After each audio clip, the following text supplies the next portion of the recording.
আসসালামু আলাইকুম সবাইকে। সবাই কেমন আছেন? আশা করি খুবই ভালো আছেন। 1120 টাকার একটা পার্সেল আপনাদের সাথে আজকে শেয়ার করব। এই পার্সেলটার জন্য আমি অনেক দিন অপেক্ষা করছি। আমি ভিডিওতে দেখার সাথে সাথে অর্ডার করছি। আমার কাছে এই জিনিসটা খুবই ভালো লাগছে। এখন দেখি সামনাসামনি কেমন হবে। উপর থেকে যখন আমি খুলছি বক্সটা খুবই সুন্দর, মাশাআল্লাহ। দেখি ভিতরে কেমন। আর এটার মধ্যে অনেক কালার আছে। আমার তো সবসময় কালো কালার খুবই পছন্দ, তার জন্য আমি কালো কালারটাই নিছি। দেখি বিসমিল্লাহ, মাশাআল্লাহ। প্রথমেই আল্লাহ চোখে পড়ছে। এটা হচ্ছে যে 20 ইঞ্চির একটা কোরআন শরীফ, সবগুলো আরবি লেখা। হ্যাঁ, আমার মনের মতন হয়েছে। আর আপনারা মনে করবেন না যে আমি অজু ছাড়া ধরছি, আমি অজু করেই ধরছি। আমি আগে থেকে জানি এটাতে কোরআন শরীফ আছে।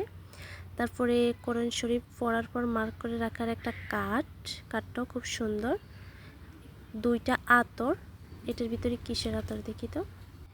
এটা মনে হয় মেয়েদের গায়ে দেওয়ার আতর, যেহেতু কাঠি আছে। কাঠি দেখে আমি বুঝতে পারছি এই কাঠি দিয়ে গলায় দেয়।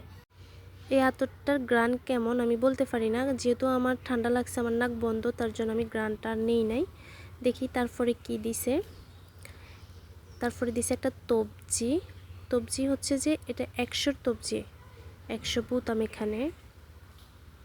তারপরে দিছে একটা জায়নামাজ, যেটাতে আমরা নামাজ পড়ব। ওনাদের সব কিছুই আমার ভালো লাগছে আলহামদুলিল্লাহ, কিন্তু ওনাদের জায়নামাজের কোয়ালিটিটা আমার ভালো লাগে নাই। এটা একবারে টেটন কাপড়ের, যেটা আমরা নামাজ পড়তে চাইলে থুবাই যাব বারবার। আর এই যে এখানে একটা চুমুক দিয়ে রাখছে যেন না থুবাই, তারপরেও থুবাই যাব। জায়নামাজের কাপড়টা ভালো না।